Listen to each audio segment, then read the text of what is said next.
നമസ്കാരം കുട്ടികളെ, നമുക്കിന്നിവിടെ Regal Acme കോളേജിന്റെ പുതിയൊരു ഓൺലൈൻ ക്ലാസ്സിലോട്ട് കിടക്കാം. നമുക്കിന്നിവിടെ മലയാളം സബ്ജക്റ്റാണ് നാം ഇവിടെ ഇന്ന് പഠിക്കാൻ പോകുന്നത്. ചാപ്റ്റർ 9 പുകമറയ്ക്കപ്പുറം കാണുന്നത്. Doctor VP. ഗംഗാധരന്റെ ഒരു ചെറിയ കാര്യമാണ് നമ്മളിവിടെ പഠിക്കാൻ പോകുന്നത്. അപ്പോൾ ഏതാണ് ചാപ്റ്റർ 9 പുകമറയ്ക്കപ്പുറം കാണുന്നത്.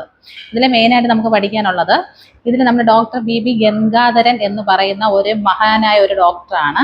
അദ്ദേഹത്തിന്റെ അനുഭവ സമ്പത്തുകളാണ് ഇതിലൂടെ നമുക്കൊരു കഥാകൃത്ത് നമുക്ക് പരിചയപ്പെടുത്തി തരുന്നത്. ഓക്കെ, അനിയൻ എന്ന് പറയുന്ന ഒരു കഥാകൃത്ത് നമുക്ക് ഡോക്ടർ വി.പി. ഗംഗാധരന്റെ ഒരു അനുഭവ കഥ നമുക്കിവിടെ പറഞ്ഞു തരികയാണ് ചെയ്യുന്നത്. അപ്പോൾ അതിന് മുന്നോടിയായിട്ട് എല്ലാവരും പരീക്ഷയ്ക്ക് വേണ്ടി എല്ലാവരും പ്രിപ്പറേഷൻ ആണെന്ന് അറിയാം. എല്ലാവരും ഇതിന് മുമ്പുള്ള ചാപ്റ്റേഴ്സൊക്കെ കണ്ടു കാണും. നമുക്ക് നേരത്തെ തന്നെ പറഞ്ഞിട്ടുള്ളത് പോലെ മലയാളം ക്ലാസ് എന്ന് പറയുമ്പോഴത്തേക്ക് എല്ലാവർക്കും സ്ഥിരമായിട്ട് നമ്മൾ ഉപയോഗിക്കുന്ന ലാംഗ്വേജ് ആണ്. അപ്പോൾ നിങ്ങൾക്ക് പെട്ടെന്ന് തന്നെ ഒരു കഥ തന്തോ അതിലൊന്ന് കിട്ടിയാൽ, അല്ലെങ്കിൽ ഒരു കാര്യം പറഞ്ഞു തന്നാൽ നിങ്ങൾക്ക് എല്ലാവർക്കും അതിൽ പെട്ടെന്ന് തന്നെ എഴുതാൻ പറ്റുമെന്നാണ് നമ്മുടെ വിശ്വാസം. അപ്പോൾ നിങ്ങൾ എല്ലാവരും ഒന്ന് ജസ്റ്റ് കഥയൊന്ന് കേട്ടിരിക്കുക.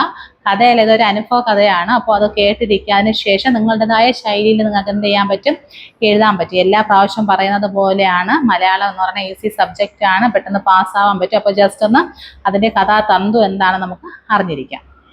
ഓക്കെ, നമുക്ക് നമ്മുടെ പാഠഭാഗത്തോട്ട് പോകാം. പുക മറയ്ക്കപ്പുറം കാണുന്നത് എന്താണ്? എല്ലാവർക്കും അറിയാം, പുക വന്നാൽ നമ്മൾ എന്താണ്, മറഞ്ഞിരിക്കില്ല. അപ്പോൾ അത് തന്നെയാണ്. അത് എന്തൊരു മറയാണ്, എന്താണ് പുക, അതെല്ലാം നമുക്ക് നിങ്ങൾ ആരും കൺഫ്യൂഷൻ അടിക്കണ്ട.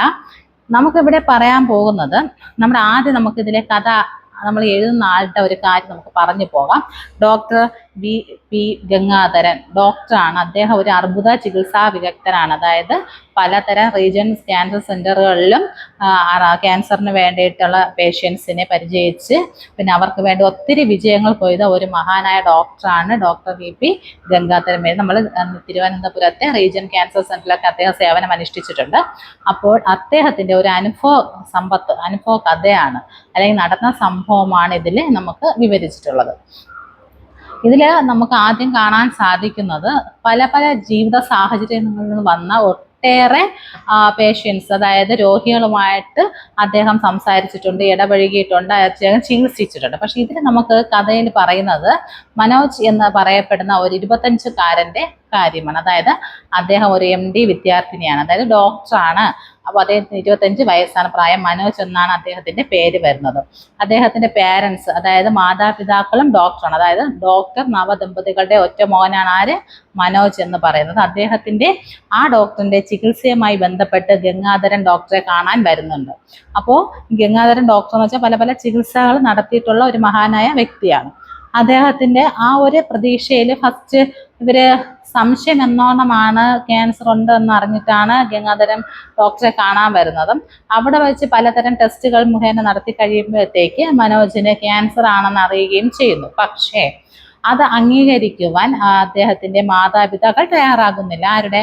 മനോജിന്റെ മാതാപിതാക്കൾക്ക് തയ്യാറാകുന്നില്ല. അവർ ഡോക്ടറാണ്, എന്നാലും സ്വന്തം മകന് ഇങ്ങനെ ഒരു രോഗം, നമുക്കറിയാം ഇപ്പോൾ സ്ഥിരമായിട്ട് എല്ലാവർക്കും ഹൃദ്രോഗം എന്ന് പറയുമ്പോൾ ഒരു പേടിയും കാണത്തില്ല. അത് കുഴപ്പമില്ലാത്ത രോഗമായിട്ടാണ്. എന്നാലും ചികിത്സയേറിയതും വിജയസാധ്യത കുറഞ്ഞ ഒരു രോഗമാണെങ്കിൽ കൂടെ നമുക്ക് എന്തില്ല, സാധാരണക്കാർക്ക് ഹൃദ്രോഗം എന്ന് പറയുന്ന ആ ഒരു രോഗത്തെ പേടിയില്ല. പക്ഷേ അർബുദം അല്ലെങ്കിൽ ക്യാൻസർ എന്ന് പറയുമ്പോഴത്തേക്ക് എന്താണ്, എല്ലാവർക്കും ഒരു പേടിയാണ്.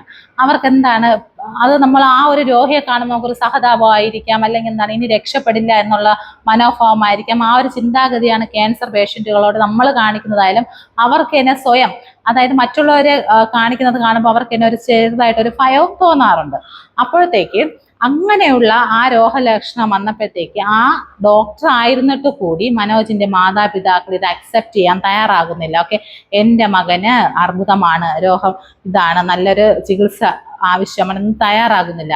അപ്പോൾ മനോജിന്റെ അമ്മ എന്ത് ചെയ്യുന്നുണ്ട്, ഈ ഡോക്ടറെ കാണാനായിട്ട് ഹോസ്പിറ്റലിൽ എത്തുകയും ഡോക്ടറിനോട് സംസാരിക്കുകയും ചെയ്യുന്നുണ്ട്.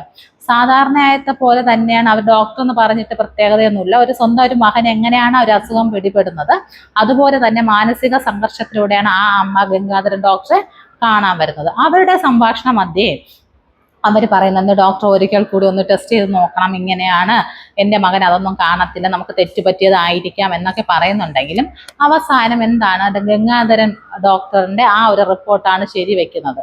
അങ്ങനെ മനോജിനെ ആ ഹോസ്പിറ്റലിലോട്ട് ചികിത്സയ്ക്ക് വേണ്ടിയിട്ട് എത്തിക്കുകയും മനോജ് അവിടെ ചികിത്സയിൽ കിടക്കുകയും ചെയ്യുകയാണ്. ആ സമയത്ത് പ്രത്യേകതരം ഒരു രോഗിയെ ചികിത്സിക്കുന്നത് പോലെ മെഡിസിൻ മാത്രമല്ല ഗംഗാധരൻ ഡോക്ടറുടെ മുഖമുദ്ര എന്ന് പറയുന്നത്. അദ്ദേഹം ഒരു രോഗിയെ പരിചരിക്കുന്നവർക്ക് മനസ്സിന് ബലം നൽകി കൂടെ കൊണ്ടാണ്. എന്നാ വെച്ചാല് നമ്മുടെ ശരീരത്തിനുണ്ടാകുന്ന ഏതൊരു അസുഖത്തിനും മനസ്സ് കൂടെ ഉണ്ടെങ്കിലേ പെട്ടെന്ന് നമുക്ക് എന്ത് ചെയ്യാൻ പറ്റുള്ളൂ, അതിന് കരുത്ത് മാറ്റി നിർത്തി, രോഗം മാറ്റി നിർത്തി നമുക്ക് മുന്നേറാൻ പറ്റത്തുള്ളൂ. അപ്പൊ എന്ത് ചെയ്യുന്നുണ്ട് ഡോക്ടർ, അത് തന്നെയാണ് ചെയ്യുന്നത്. ഒരു രോഗിക്ക് ഫസ്റ്റ് എന്താണ്, മനസ്സിൽ ഒരു നല്ലൊരു ദൃഢത വേണ്ടിയിട്ട്, എന്ന് വെച്ചാൽ ഈ രോഗം ഭേദമാകും എന്നൊക്കെ പറഞ്ഞിട്ട് മനസ്സിന്റെ ഒരു സ്ട്രെസ് കുറയ്ക്കുകയാണ് ആദ്യം ഗംഗാധര ഡോക്ടർ ചെയ്യുന്നത്.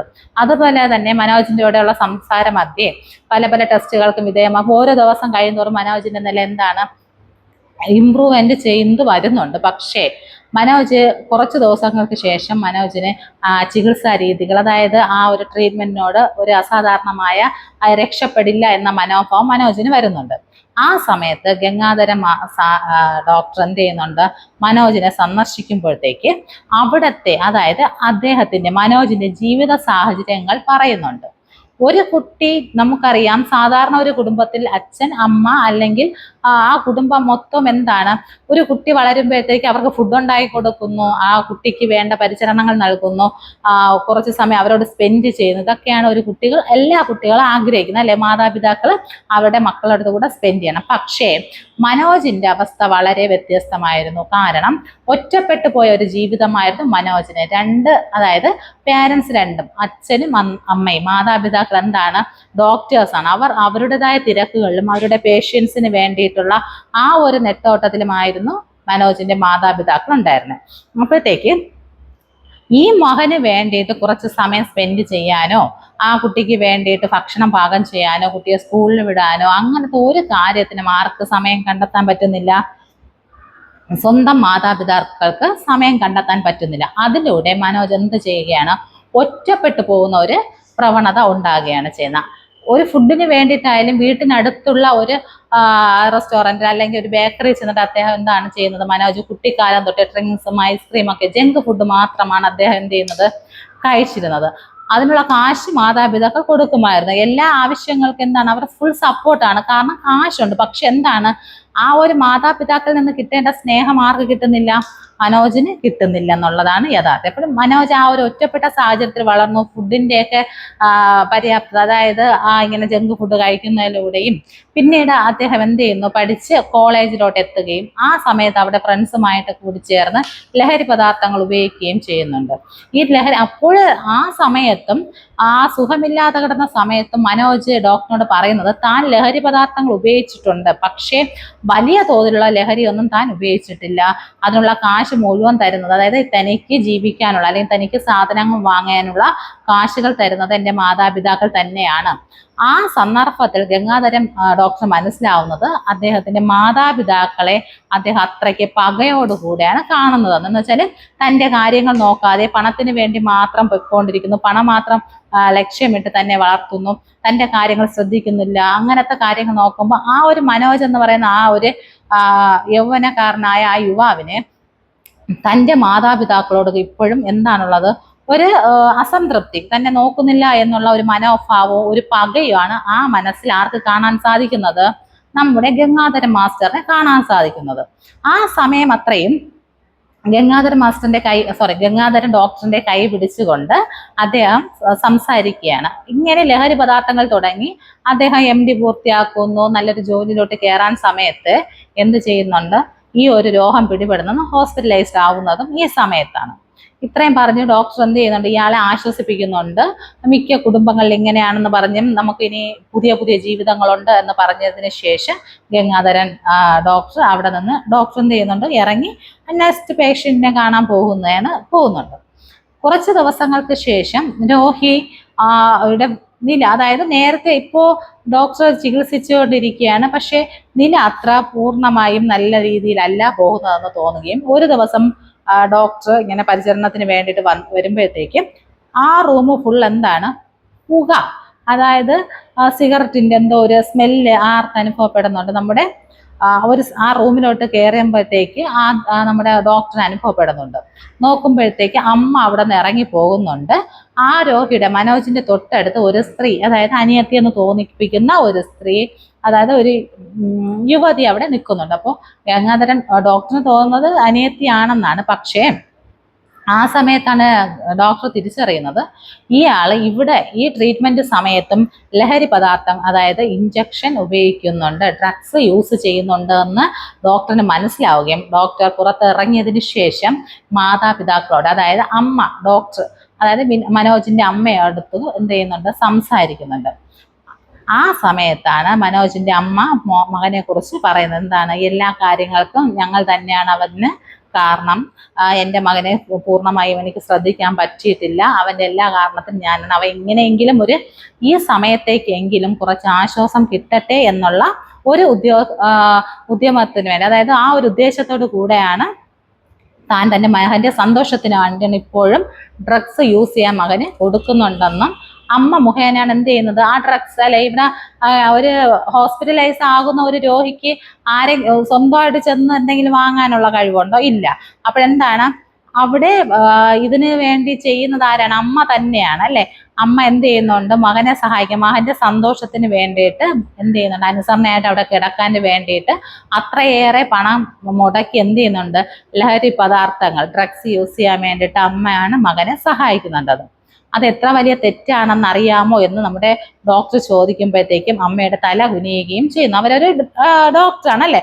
അപ്പൊ എങ്ങനെയാണെന്ന് ചെയ്യാൻ പറ്റില്ല. അതായത് ഒരു ട്രീറ്റ്മെന്റിൽ ഇരിക്കുന്ന ഒരു രോഗിക്ക് ഒരു ഡ്രഗ്സ് കൊണ്ട് കൊടുക്കുക എന്ന് വെച്ചാൽ ഏറ്റവും മോശകരമായ രീതിയാണ്. ആ ഒരു ചികിത്സാ രീതിയെ നേരെ ഓപ്പോസിറ്റ്, വിപരീതമായിട്ടായിരിക്കും ഫലം കാണുക. അപ്പോൾ ആ ചികിത്സാ രീതി ചെയ്തുകൊണ്ടിരിക്കുന്ന ഡോക്ടറിന് അത് ഒട്ടും തന്നെ ഇഷ്ടപ്പെടുന്നില്ല. ഒരു ഡോക്ടർ ആയിരുന്നിട്ട് കൂടി ഇങ്ങനെ ഒരു അവസ്ഥയിൽ മോനെ കൊണ്ടെത്തിച്ചതിനെ ആരെ രൂക്ഷമായി നോക്കുകയാണ് ചെയ്യുന്നത്, ഡോക്ടർ മനോജിന്റെ അമ്മയെ നോക്കുകയാണ് ചെയ്യുന്നത്. അങ്ങനെ കുറച്ച് സംസാരിച്ചതിന് ശേഷം ഡോക്ടറിന് മനസ്സിലാവുന്നത് അതിന് കൂടെ അടുത്ത് നിന്ന ആ ഒരു സ്ത്രീ, അതായത് യുവതി, അനിയത്തി എന്ന് തോന്നുന്ന ആ യുവതി ആ മനോജിന്റെ ഭാവി വധുവാണ്. ആ കുട്ടിയും കൂടി അറിഞ്ഞിട്ട്, അതായത് ആ കുട്ടിയുടെ സമ്മതത്തോടു കൂടി മാത്രമാണ് എന്ത് ചെയ്യുന്നത്, ഡ്രഗ്സ് യൂസ് ചെയ്യുന്നത്. അപ്പോൾ ആകപ്പാടെ ഒരു വല്ലായ്മ ആർക്ക് ഫീൽ ചെയ്യുന്നുണ്ട്, നമ്മുടെ ഡോക്ടറിന് ഫീൽ ചെയ്യുന്നുണ്ട്. പക്ഷേ അടുത്ത് ഡോക്ടർ ഈ മനോജിനെ സന്ദർശിക്കുമ്പോഴത്തേക്കും മനോജിന് ഒട്ടും തന്നെ ചികിത്സയോട് പൊരുത്തപ്പെടാൻ പറ്റില്ല. അതായത് ട്രീറ്റ്മെന്റിന് അയാൾ സമ്മതിക്കുന്നില്ല. അയാൾക്ക് എന്തായാലും അയാളുടെ മനസ്സിൽ എനിക്ക് എന്തായാലും രോഗം കൂടുതലാണ്, ഞാൻ ഇനി വലിയ സ്റ്റേജിലെത്തിയപ്പോൾ എനിക്കിനി മരണം മാത്രമേ എൻ്റെ ജീവിതത്തിലുള്ളൂ. ആ ഒരു കാഴ്ചപ്പാട് ആർക്കുണ്ടായി, മനോജിനുണ്ടായി. അതുകൊണ്ട് അയാൾ എന്ത് ചെയ്യുന്നില്ല, കൊടുക്കുന്ന ചികിത്സ രീതി, മെഡിസിൻസ് കൂടുതലായിട്ട് കഴിക്കുന്നില്ല, ഇയാളുടെ ഇഷ്ടത്തിൽ ലഹരി പദാർത്ഥങ്ങൾ ഉപയോഗിക്കുന്നു, ഇഞ്ചക്ഷൻ കുത്തിവെക്കുന്നു. അപ്പോൾ ഇതൊക്കെ ചെയ്യുന്നുണ്ട്. പക്ഷേ ഡോക്ടർ മനോജിനെ കാണുകയും മനോജിന്റെ കയ്യിൽ പിടിച്ചുകൊണ്ട് കുറച്ച് കാര്യങ്ങൾ സംസാരിക്കുന്നുണ്ട്. അതായത് ഭാവി ജീവിതത്തോട്, നിനക്ക് ഈ ഒരു ട്രീറ്റ്മെന്റ് കഴിഞ്ഞിറങ്ങുമ്പോൾ നീ ഒരു പുതുജീവിതമാണ്. അതായത് ഇപ്പോൾ നിന്നടുത്തിരിക്കുന്ന കുട്ടിയെ നീ ഒന്ന് ആലോചിച്ച് നോക്കൂ. നിനക്ക് വേണ്ടി ജീവിക്കുന്ന കുട്ടിയാണ്. അതായത് ഈ കാണുന്ന ലോകത്തില് നമുക്ക് ഒരു രോഗം വന്നാൽ ഇട്ടിട്ട് പോകാനുള്ള കാര്യങ്ങൾ മാത്രമാണ് ഈ ലോകത്ത് കേൾക്കുന്നത്. എല്ലാ ആൾക്കാരും സാധാരണയായിട്ട് ഒരു രോഗം വരുമ്പോഴത്തേക്ക് വിട്ടേച്ച് പോകുന്നുണ്ട്. പക്ഷേ ഈ കുട്ടി സാധാരണ നിലയിൽ സ്നേഹിച്ചിട്ടുള്ള ഈ കുട്ടി ഒരു രോഗം വന്നപ്പോഴത്തേക്ക് പോലും നമ്മുടെ ഈ മനോജിനെ സസൂക്ഷ്മം എന്ത് ചെയ്യുന്നു, പരിചരിക്കാനുണ്ടായത്. അപ്പോൾ ഈ കുട്ടിക്ക് അത്രയേറെ ഇഷ്ടം, അതായത് ഭാവിയിലും മനോജിന്റെ കൂടെ ജീവിക്കാൻ ഇഷ്ടമുള്ളത് കൊണ്ടാണ് ഇങ്ങനെ ചെയ്യുന്നത് എന്നുള്ള ഒരു കാര്യം ഗംഗാധരൻ ആരെ ഓർമ്മപ്പെടുത്തുന്നു, മനോജിനെ ഓർമ്മപ്പെടുത്തുന്നത്. അതുകൂടെ മനോജിന് മനസ്സിൽ തനിക്കിനി ജീവിക്കണം, തനിക്കിനി എൻ്റെ ഭാവി, അതായത് മുമ്പ് കഴിഞ്ഞു പോയത് കഴിയട്ടെ, എൻ്റെ ഭാവിയിലോട്ട് എനിക്ക് ഈ കുട്ടിയുമായിട്ട് ജീവിക്കണം എന്നുള്ള ആഗ്രഹം മനോജിന്റെ മനസ്സിൽ വിടുകയും അതിന് ജയിക്കണം, അല്ലെങ്കിൽ എനിക്ക് ഈ ഒരു രോഗത്തെ പ്രതിരോധിക്കണം എന്നുള്ള ഒരു ഉത്സാഹം ഉണ്ടാകുകയും അയാൾ പിന്നെ എന്ത് ചെയ്യുന്നുണ്ട്, ആ എല്ലാ ചികിത്സയ്ക്ക് വേണ്ടിയിട്ട് നല്ല രീതിയിൽ ഡോക്ടറുമായിട്ട് കോപ്പറേറ്റ് ചെയ്യുകയും ചെയ്യുന്നുണ്ട്. അങ്ങനെ കുറച്ച് ദിവസങ്ങൾക്ക് ശേഷം എന്ത് ചെയ്യുന്നു, മനോജ് സാധാരണ നിലയിലോട്ട്, രോഗങ്ങളെല്ലാം ലാസ്റ്റ് ടെസ്റ്റ്, കുറേ ചികിത്സകൾ കഴിഞ്ഞതിന് ശേഷം ലാസ്റ്റ് എന്ത് ചെയ്യുന്നു, ഒരു പരീക്ഷണം കൂടെ നടത്തി എല്ലാ ടെസ്റ്റുകളും നോക്കുമ്പോഴത്തേക്കും മനോജിന്റെ രോഗം എന്താണ്, മനോജ് നിന്ന് വിട്ടകന്നതായിട്ട് ഡോക്ടറിന് മനസ്സിലാവുകയും ചെയ്യുന്നുണ്ട്. അങ്ങനെ എന്ത് ചെയ്യുന്നുണ്ട്, മനോജ് രോഗവിമുക്തനാകുന്നുണ്ട്. ആ സന്ദർഭത്തിൽ കുറെ മാസങ്ങൾക്ക് ശേഷം ഡോക്ടറിന് ഒരു വിവാഹ ക്ഷണകത്ത്. ആ സമയത്ത് ഡോക്ടർ ഡിസ്ചാർജ്, അതായത് രോഗം ഭേദമായി എന്ന് പറഞ്ഞ് നമ്മൾ ഇറങ്ങുന്ന സമയത്ത് ഡോക്ടറിനെ മനോജിന്റെ അമ്മ കാണാൻ വരികയും വളരെയധികം സന്തോഷത്തോടെ തൻ്റെ മകനെ തിരിച്ചു തന്നതിൽ വളരെയധികം സന്തോഷമുണ്ട് എന്ന് പറഞ്ഞ് ആ കണ്ണുനീർ പൊഴിയുന്ന ആ ഒരു അവസ്ഥ അത്രയ്ക്ക് മനോഹരമായിട്ട് നന്ദി പറയുകയും ആര് ചെയ്യുന്നുണ്ട്, ഈ മനോജിന്റെ അമ്മ ചെയ്യുന്നുണ്ട്. അങ്ങനെയാണ് ഇവരിവിടെ നിന്ന് യാത്രയാവുന്നത്. അങ്ങനെ അത് കഴിഞ്ഞ് കുറച്ച് ദിവസങ്ങൾക്ക് ശേഷം എന്ത് ചെയ്യുന്നുണ്ട്, മനോജിന്റെ വിവാഹത്തിന് വേണ്ടിയിട്ട് നമ്മുടെ ഡോക്ടറിന് ഒരു കത്ത് ലഭിക്കുന്നുണ്ട്. അങ്ങനെ മനോജിന്റെ ഡോക്ടർ എന്ത് ചെയ്യുന്നുണ്ട്, അവിടെ എത്തുമ്പോഴത്തേക്കും ഒത്തിരി ഡോക്ടർ, അതായത് മനോജും ഡോക്ടറാണ്, അപ്പോൾ ആ ഒരു ഫീൽഡെല്ലാം എന്താണ് ഡോക്ടർ ആൾക്കാർ ഒത്തിരി ഉണ്ടായിരുന്നു. അപ്പം നമ്മുടെ ഡോക്ടർ എന്ത് ചെയ്യുന്നുണ്ട്, ക്ഷണകത്ത് കിട്ടിയതിനെ പ്രമാണിച്ച് അവിടെ എത്തുകയും മനോജ് സ്വീകരിക്കുകയും ചെയ്യുന്നുണ്ട്. ആ സന്ദർഭത്തിലാണ് ഒരു ഡോക്ടർ വന്ന് ഗംഗാധരൻ ഡോക്ടറിനോട് ചോദിക്കുന്നത്, അയാൾക്ക് ക്യാൻസർ അല്ലായിരുന്നു അല്ലേ, നിങ്ങൾക്ക് തെറ്റ് പറ്റിയതാണ്, കുറെ ഫിസിയോതെറാപ്പി ഒക്കെ ചെയ്തു അല്ലേ, എന്ത് പറ്റി ഇങ്ങനെ ഒരു ചികിത്സാ രംഗത്തിൽ ഇങ്ങനെ ഒരു വീഴ്ച വരുവാൻ എന്ത് പറ്റിയെന്ന് ആര് ചോദിക്കുന്നുണ്ട്, വേറെ ഒരു ഡോക്ടർ ചോദിക്കുന്നുണ്ട്. ആ സമയത്താണ് ഡോക്ടർ ഇങ്ങനെ അന്തം വിട്ട് നിന്നിട്ട് ചോദിക്കുന്നുണ്ട്, അത് ആരാണ് അങ്ങനെ പറഞ്ഞത്? അപ്പോഴത്തേക്ക് പറയുകയാണ്, മനോജിന്റെ അമ്മയാണ് ഇങ്ങനെ പറഞ്ഞത്. തൻ്റെ മകൻ ഒരു ചെറിയൊരു ഇൻഫെക്ഷൻ മാത്രമാണ് ഉണ്ടായിരുന്നത്. അപ്പോൾ ഡോക്ടറിന്റെ ചെറിയ റിസൾട്ടിൽ എന്തോ പ്രശ്നം പറ്റിയിട്ടാണ് ചെറിയ കീമോ ഒക്കെ ചെയ്തത്. ലാസ്റ്റ് അറിഞ്ഞിട്ടുണ്ടായിരുന്നു എൻ്റെ മോൻ എന്താണ് ഇൻഫെക്ഷൻ ആയിരുന്നു. അങ്ങനെ എങ്ങനെയൊക്കെയാണ് എൻ്റെ ഒരു ദൈവാധീനം കൊണ്ട് മാത്രമാണ് ആ ഇതിൽ നിന്ന് മോഹൻ രക്ഷപ്പെട്ടെന്നാണ് ആര് പറയുന്നേ, മനോജിന്റെ അമ്മ പറയുന്നുണ്ടത്. അപ്പൊ നമുക്ക് ഇതിൽ നിന്ന് മനസ്സിലാക്കാൻ കഴിയുന്ന, ഒരു സാധാരണ ആളല്ലായിരുന്നിട്ട് കൂടി, ഒരു ഡോക്ടർ ആയിരുന്നിട്ട് കൂടി ഈ ഒരു ചികിത്സ, അതല്ലെങ്കിൽ ഈ ഒരു രോഗത്തെ മറച്ചു വെച്ച് ബാക്കി ആൾക്കാരുടെ ഇടയിൽ ഇതല്ല രോഗം എന്ന് വെച്ചാൽ അവർക്ക് അത്രയ്ക്ക് നാണക്കേട് ഉണ്ടാവുന്ന തരത്തിലുള്ള, അല്ലെങ്കിൽ അതൊരു വേണ്ടാത്തൊരു രോഗം എന്നുള്ള രീതിയിലാണ് എന്താണ് ആ ഒരു പുകമറയ്ക്കിൽ നിന്നുകൊണ്ട് ആ ഒരു സത്യാവസ്ഥയെ മൂടി വെച്ചുകൊണ്ട് എന്ത് ചെയ്യുന്നുണ്ട്, ക്യാൻസർ എന്ന് പറയുന്ന രോഗമല്ല, അല്ലെങ്കിൽ അത് അർബുദമല്ല എന്ന് പറഞ്ഞുകൊണ്ട് എന്ത് ചെയ്യുന്നുണ്ട്, ആ അമ്മ സമർത്ഥിക്കുന്നുണ്ട്. ഇത് അറിഞ്ഞപ്പോഴത്തേക്കും തന്നെ ഡോക്ടറിന് മനസ്സിലായി. എന്ന് വെച്ചാൽ എല്ലാവരും, സാധാരണ ആൾക്കാർ മാത്രമല്ല, നമ്മുടെ വിദ്യാഭ്യാസമുള്ള ആൾക്കാരായാലും ഡോക്ടേഴ്സ് ആയാലും ഈ ഒരു രോഗത്തെ കാണുന്ന രീതി ഡോക്ടർ മനസ്സിലാക്കുകയും ചെയ്യുന്നുണ്ട്. പിന്നെ എന്ത് ചെയ്യുന്നുണ്ട്, ഇത് കേട്ടപ്പോഴത്തേക്ക് ഡോക്ടർ എന്താണ് അല്പം ബാക്കിലോട്ട് ആവുകയും ആ വിവാഹ ചടങ്ങിൽ നിന്ന് കുറച്ച് ബാക്ക് വലിക്കും. അതായത് പോകുന്നു എന്നല്ല, അത് ഉൾക്കൊള്ളാൻ ആർക്ക് സാധിക്കുന്നില്ല, എന്ന് വെച്ചാൽ തൻ്റെ രീതിയിൽ ഒരു വീഴ്ച വന്നെന്നുള്ള ഇതിലോട്ടായിട്ടുണ്ട്. അപ്പൊ എന്ത് ചെയ്യുന്നു, ഗംഗാധരൻ ഡോക്ടർ എന്ത് ചെയ്യുന്നുണ്ട്, കുറച്ച് ബാക്കിലോട്ട് ഇങ്ങനെ ആവുകയും ചെയ്യുന്നതാണ് ഈ ഒരു കഥ. എന്ന് വെച്ചാൽ ഈ ഒരു സത്യാവസ്ഥ, ഈ ഒരു രോഗം അത്രയ്ക്ക് തീവ്രമായിരുന്ന ഈ ഒരു രോഗം എന്ത് ചെയ്യുന്നുണ്ട്, അക്സെപ്റ്റ് ചെയ്യുന്നില്ല. അവരെന്താണ് മറച്ചു വെച്ച്, ഒരു പുകമറയ്ക്കുള്ളിൽ നിന്നുകൊണ്ടാണ് എന്ത് ചെയ്യുന്നത്, അവർ സംസാരിക്കുന്നത്. അപ്പൊ ഈ ഒരു അനുഭവമാണ് ആര് നമുക്ക് പറഞ്ഞു തരുന്നത്, ഗംഗാധരൻ ഡോക്ടറുടെ ഈ ഒരു അറിവ് നമുക്ക് വേണ്ടിയിട്ടാണ് അനിയൻ എന്ന് പറയുന്ന ആ ഒരു കഥാകൃത്ത് എഴുതിയിട്ടുള്ളത്. മനസ്സിലായി കാണുമല്ലോ. അപ്പൊ ഇതാണ് കഥ. എന്താണ്, ഒരു പുകമറയ്ക്ക് അപ്പുറം നിന്നുകൊണ്ട് എന്ത് ചെയ്യുന്നു, ആ രോഗത്തെ മറച്ചു വെച്ച് ആൾക്കാരുടെ മുമ്പിൽ എന്ത് ചെയ്യുന്നുണ്ട്, അതല്ല എന്ന് സമർത്ഥിക്കുന്ന ഒരു രീതി. ഇതാണ് പുകമറയ്ക്കപ്പുറം. അപ്പൊ ഇതിനൊന്ന് ഏത് ക്വസ്റ്റ്യൻ വന്നാലും, അതായത് ഏത് ചോദ്യം വന്നാലും നിങ്ങൾക്ക് എഴുതാൻ പറ്റുമെന്നാണ് എൻ്റെ ഒരു വിചാരം. ഞാൻ അതിലൊന്ന് ഒരു 2-3 ഇമ്പോർട്ടൻ്റ് ആയിട്ടുള്ള ഒരു 2 ക്വസ്റ്റ്യൻ പറഞ്ഞുതരാം. ഓക്കെ, ഇത് നമുക്ക് പറയുന്നത് വിശദീകരണങ്ങളൊന്നുമില്ല, നമുക്കൊരു ചെറിയ 2 പോർഷൻ, അതായത് നിങ്ങൾക്ക് ഇതിൽ എഴുതാൻ പറ്റുമെന്നറിയുന്ന ഒരു പോർഷൻ. എന്തായിരുന്നു മനോജ്, ഞാൻ പറഞ്ഞല്ലോ മനോജിന് എങ്ങനെയാണ് മനോജിന് മയക്കുമരുന്ന് ലഭിച്ചത് എങ്ങനെ, അതായത് മനോജിന്റെ ആരാണ് കൊണ്ടുവന്ന് കൊടുത്തിരുന്നത്, മനോജിന് മയക്കുമരുന്ന്, അതായത് ഡ്രഗ്സ് യൂസ് ചെയ്യാൻ പറ്റിയത് എങ്ങനെയാണ്, മനോജിന്റെ അമ്മ തന്നെയാണ് മനോജിന് മയക്കുമരുന്ന് കൊടുത്തിരുന്നത്. അടുത്ത ക്വസ്റ്റ്യൻ, മനോജിന്റെ രോഗാവസ്ഥ എന്താണ് രോഗാവസ്ഥ? അക്യൂട്ട് മോണോസൈറ്റിക് ലുക്കീമിയ അഥവാ രക്താർബുദം എന്ന സങ്കീർണമായ രോഗാവസ്ഥയായിരുന്നു ആർക്ക്, മനോജിന്. അപ്പോൾ മനോജിന്റെ അവസ്ഥ എന്തായിരുന്നു, അക്യൂട്ട് മോണോസൈറ്റിക് ലുക്കീമിയ, അതായത് രക്താർബുദം അല്ലെ, ബ്ലഡ് ക്യാൻസർ, അതായത് ലുക്കീമിയ ആയിരുന്നു ആരുടെ രോഗാവസ്ഥ, മനോജിന്റെ രോഗാവസ്ഥ. അടുത്ത കാര്യം നോക്കിക്കോളാം, മകന്റെ രോഗത്തെക്കുറിച്ച് തന്റെ വിദ്യാർത്ഥിയായിരുന്ന ഡോക്ടറോട് മനോജിന്റെ അമ്മ പറഞ്ഞത് എന്താണ്? അതാണ് നമുക്ക് മനസ്സിലാവേണ്ട. ലാസ്റ്റ് എന്താണ് മനോജിന്റെ അമ്മ എന്താണ് ബാക്കിയുള്ള ആൾക്കാരോട് അല്ലെങ്കിൽ വിദ്യാർത്ഥികളോട് അല്ലെങ്കിൽ ചികിത്സ നടത്തി അവരോട് പറഞ്ഞത് എന്താണ്? രോഗനിർണയം തെറ്റിപ്പോയി, വെറും ഒരു വൈറൽ ഇൻഫെക്ഷന് വേണ്ടിയിട്ടാണ് കീമോയൊക്കെ എടുത്തത്, ചികിത്സ കൊണ്ട് മരിക്കേണ്ടതായിരുന്നു, ദൈവാനുഗ്രഹം കൊണ്ട് അത് ഉണ്ടായില്ല. എന്താണ് പറയുക? ഇൻഫെക്ഷൻ ആണെന്നാണ് ആര് പറഞ്ഞത്? ഇൻഫെക്ഷൻ ആണ്, വെറുതെയാണ് എന്താണ് കീമോയൊക്കെ എടുത്തത്, അതിന്റെ ഫലമായിട്ട് ദൈവാനുഗ്രഹം ഉള്ളത് കൊണ്ട് മാത്രമാണ് തൻ്റെ മകൻ രക്ഷപ്പെട്ടത് എന്നാണ് പറയുന്നത്. അടുത്തത്, ഡോക്ടർ രോഗിയോടുള്ള മനോഭാവം എന്തായിരിക്കണം? നിങ്ങളുടെ കാഴ്ചപ്പാടൊന്ന് വിശദീകരിക്കുക. ഡോക്ടറിന് രോഗിയോടുള്ള കാഴ്ചപ്പാട്, രോഗിയും ചികിത്സകനെയും ധനസമ്പാദന മാർഗം മാത്രമായി കാണുന്നവരാണ് ഈ സമൂഹത്തിലെ ഏറിയ പങ്കും. പക്ഷേ ഒരിക്കലും എന്താവാൻ പാടില്ല, നമ്മുടെ ഡോക്ടറും എന്താവരുത്, കാശിന് വേണ്ടി പണം സമ്പാദിക്കാൻ വേണ്ടിയിട്ട് ഒന്നും ചെയ്യാൻ പാടില്ല. ഈശ്വരന്റെ ആർദ്രതയും കരുണയുള്ളവനുമായിരിക്കണം ആര്? ഡോക്ടർ. അപ്പോൾ നിങ്ങൾക്ക് എന്താണ് നമുക്കത് മനസ്സിലായത്? ഒരു നമ്മുടെ പണം സമ്പാദിക്കാനുള്ള മാർഗമായി കാണരുത്. എന്താണ് രോഗിയെ ചികിത്സിക്കുന്ന ഡോക്ടറുടെ ആ ഒരു ഫീൽഡ് എന്ന് പറയുന്നത് എന്താ? ഒരിക്കലും പണം സമ്പാദനമാകരുത്. പിന്നെ എന്തെന്നാണ് പറയുന്നത്? ഒരു രോഗി കാണുന്നത് ഈശ്വരന്റെ പ്രതിച്ഛായാണ് അല്ലെ? ഈശ്വരനായിട്ടാണ് ഒരു രോഗി ഡോക്ടറെ കാണാം. അപ്പൊ അത് കാത്തു സൂക്ഷിക്കേണ്ട കടമ ആർക്കുണ്ടെന്നാണ് പറയുന്നത്? നമ്മുടെ ഡോക്ടർമാർക്ക് ഉണ്ട് എന്നാണ് പറയുന്നത്. പിന്നെ രോഗികളോട് എന്ത് ചെയ്യണം?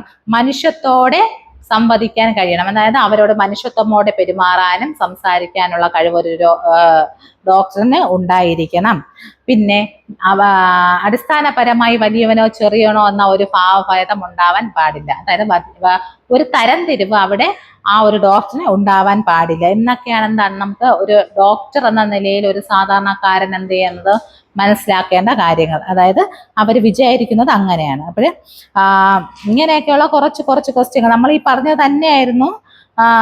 ഒരു രോഗം മാറി തുടങ്ങുമ്പോൾ മനോജിന്റെ അമ്മ ഡോക്ടറോട് പറയുന്നത് എന്തായിരുന്നു? മാറി കഴിയുമ്പോഴത്തേക്ക് അമ്മ എന്താണ് പറഞ്ഞത്? ചികിത്സ കഴിഞ്ഞ് മടങ്ങുന്ന സമയം ഡോക്ടറെ കൈകൂപ്പി നിറ കണ്ണുകളോടെ തൊഴുതുകൊണ്ട് അമ്മ പറയാണ്, ഞങ്ങളുടെ മോനെ തിരിച്ചു തന്നതിന് എങ്ങനെയാ നന്ദി പറയുന്നത് എന്നാണ് എന്ത് പറഞ്ഞത്? അന്ന് ചികിത്സ കഴിഞ്ഞിറങ്ങി മകൻ സുഖമായപ്പോഴത്തേക്കും ആര് പറഞ്ഞത്? മനോജിന്റെ അമ്മ ഡോക്ടറിനോട് പറഞ്ഞത്. മനസ്സിലായോ? അപ്പോൾ നമ്മൾ ഇന്ന് ആ ഒരു ടോപ്പിക് ഇതിൽ നിങ്ങളുടെ ഈ കഥ കേൾക്കുമ്പോൾ തന്നെ നിങ്ങൾക്ക് അറിയാം, ഇതിൽ നിന്ന് ഏത് ക്വസ്റ്റ്യൻ വന്നാലും നിങ്ങൾക്ക് എഴുതാൻ പറ്റും. അപ്പോൾ നമ്മുടെ അനുഭവ കഥയാണ്. അതായത് ഒരു ഡോക്ടറിന്റെ അനുഭവ സമ്പത്ത് പല അനുഭവങ്ങളും ഇതിൽ എഴുതിയിട്ടുണ്ട്. മനസ്സിലായില്ലേ? പല കഥാകൃത്തുക്കൾ എഴുതിയിട്ടുണ്ട്. പക്ഷെ നമ്മുടെ ഡോക്ടർ VP ഗംഗാധരൻ ഡോക്ടർ, അതായത് മഹാനായ അർബുദ ചികിത്സകനാണ് അല്ലെ. അപ്പോൾ അദ്ദേഹത്തിന്റെ ഒരു അനുഭവമാണ് നമുക്ക് ഇന്നിവിടെ പഠിക്കാനുണ്ടായിട്ടുള്ളത്. ഇതിൽ പല വിമർശന പല സാഹചര്യം, അതായത് മകൻ ഒരു മാതാപിതാക്കൾ അമ്മയോട് എങ്ങനെ മാതാപിതാക്കൾ ഒരു മകനെ കുട്ടികളെ എങ്ങനെ വളർത്തേണ്ടതെന്നും അവരെ പരിചരിക്കേണ്ടതെന്നും നമുക്ക് മനസ്സിലാവും. ആ ഒരു പരിചരണം കിട്ടിയില്ല എങ്കിൽ മക്കൾ എങ്ങനെയായി തീരുമെന്നും മക്കളുടെ സ്ഥിതിയും നമുക്ക് കുറച്ച് മനസ്സിലായി. പിന്നെ യഥാർത്ഥ സ്നേഹം, അതായത് ഇത്ര അസുഖങ്ങൾ, ഈ ഒരു വലിയ രോഗം വന്നിട്ടും സ്നേഹിച്ച ഒരാളെ എതിർത്ത് പറയാനോ തള്ളിക്കറയാനോ ഇട്ടിട്ട് പോകാനോ നോക്കാത്ത ആ ഒരു ഭാവി വധു, ആ കുട്ടിയും പ്രശംസ അർഹിക്കുന്നുണ്ട് അല്ലെ. ഇന്നത്തെ കാലത്ത് ചെറിയൊരു രോഗം അല്ലെങ്കിൽ ചെറിയൊരു നിസ്സാര കാരണങ്ങൾക്ക് വേണ്ടി പല ബന്ധങ്ങൾ ഉപേക്ഷിക്കുന്ന ഈ കാലത്ത് ആ ഒരു കുട്ടി ഭാവിയിലോട്ട് ആ ഒരു മുൻവിധികളില്ലാതെ ജീവിക്കുമെന്നോ മരണത്തിന്റെ ഇടയിൽ കിടന്ന സമയത്തും മനോജിനെ അത് ശക്തമായി സ്നേഹിക്കുകയും അതിനു വേണ്ടി ജീവിക്കുകയും ചെയ്ത ആ ഒരു കുട്ടിയുടെ ഇതും നമുക്ക് ഇതിനെ പ്രശംസനീയമാണ്. ഓക്കെ, അത് നമുക്കതിൽ എടുത്തു കാണാൻ പറ്റും. അപ്പോൾ പല മുഖങ്ങൾ, അതായത് പല കാഴ്ചപ്പാടുകൾ കൂടെ കടന്നു പോകുന്ന ഒരു അനുഭവ കഥയാണ് നമുക്കിന്നിവിടെ ഈ പാഠത്തിൽ പഠിച്ചത്. നിങ്ങൾക്ക് എല്ലാവർക്കും ഇത് മനസ്സിലായി കാണുമെന്ന് വിചാരിക്കുന്നു. അപ്പോൾ നിങ്ങൾ എന്ത് ചെയ്യുക? എല്ലാ കുട്ടികളും ഇതിന്റെ ടെക്സ്റ്റ് നിങ്ങളതിൽ കാണുമല്ലോ, അപ്പോൾ ഒന്ന് റെഫർ ചെയ്തൊന്ന് വായിച്ചു നോക്കുക.